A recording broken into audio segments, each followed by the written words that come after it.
Hey everyone, welcome back to the channel.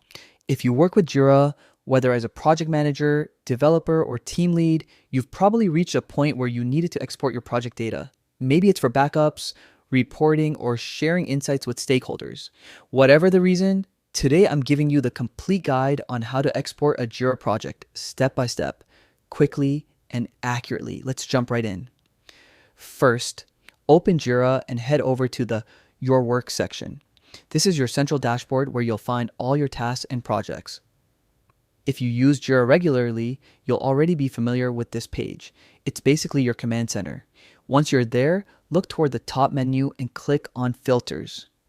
This is an important step because filters control how you view and organize the data inside your project. You can narrow things down by project, status, issue type, or any custom fields your team uses. So go ahead and click Filters and then select View All Issues. Now you're looking at a complete list of every issue related to your chosen project. Bugs, tasks, stories, everything.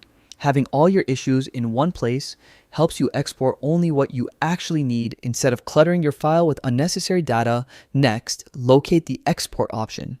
Depending on your Jira setup, you'll usually find this at the top right section of the issues page or sometimes in the sidebar. The export button is powerful because it allows you to download your data in multiple formats. You'll typically see options like Excel, CSV, or PDF. Here's how to choose the right one.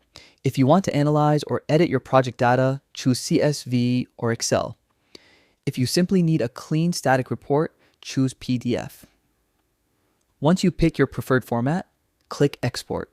Jira will process your request, and depending on the size of your project, the download may take a moment. After the export finishes, open the file and double check that everything looks correct. Issue details, fields, formatting, everything. And that's it. You've successfully exported your Jira project. Doing this regularly is a smart practice. It keeps your data backed up, makes performance analysis easier, and helps stakeholders stay informed with detailed reports. Thanks for watching. I hope this guide made exporting your Jira project simple and stress-free. If you have any questions or want to share extra tips, drop them in the comments. I'd love to hear from you. Don't forget to like, subscribe, and stay tuned for more helpful productivity tutorials. Until next time, keep your projects running smoothly and your data perfectly organized.